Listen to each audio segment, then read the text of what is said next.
My name is Diana Trujillo, and this is why I fly.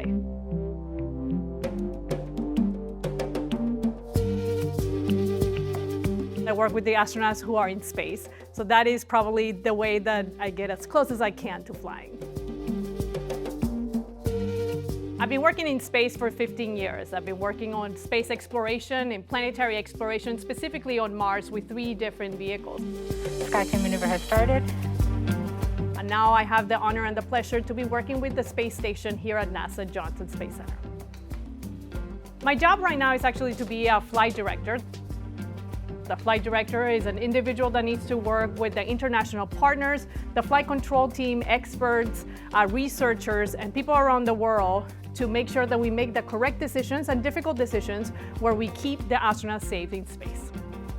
We have to understand what the flight controllers are doing and what type of decisions I need to be making as the leader of the team, but I also need to understand what the astronauts are going to be doing.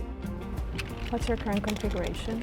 When we get to do training, where we go to a mock-up and take a look at the space station, where things are located, and then start assimilating how will a human be behaving on the space station. In this case, what if I was on the space station? What would I be doing? What would the astronauts be doing so that I understand what type of decisions I need to make as a flight director here on Earth?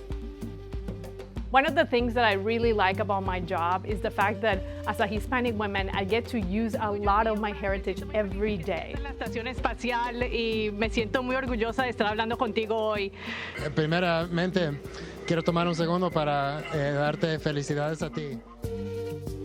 I remember instances with my abuela or with my mama that we would talk about how to fix things in the house because we couldn't buy them again. And when I think about those moments, we were quite resourceful. We were actually thinking about how to make things work with what you had instead of going to the store and buying something else. When I look at the space exploration that I do now, it's all related with the exact same concept. Make it work with what you have. Think about a way that it is not very obvious, but at the same time, use what you have because there's no way you're gonna fly a new one or you're gonna get somebody else to go to Mars and repair it. I was born and raised in Colombia, and I didn't really know anybody that was an aerospace engineer. I didn't have any family members that were engineers either, or scientists. So when I talked to my family about wanting to do space exploration or aerospace engineering, that sounded pretty crazy to them.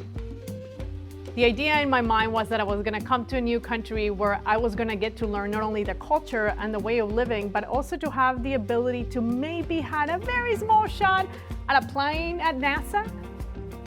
The only issue was that when I arrived here, I only had $300 in my pocket and I didn't know any English. I didn't let that stop me because I also had a lot of other people that wanted to invest in me and see me be part of the team. The number one advice will be never give up. Don't think about the fact that you cannot do it. Focus on the fact that your heart is telling you where you want to go. Now apply yourself to your education, ensure that you get the right classes, and then just go after it because honestly, there's so much to do in space exploration that if you take a step back, it will be a bad thing for all of us. So do not take a step back, take a step forward, and come and help us out.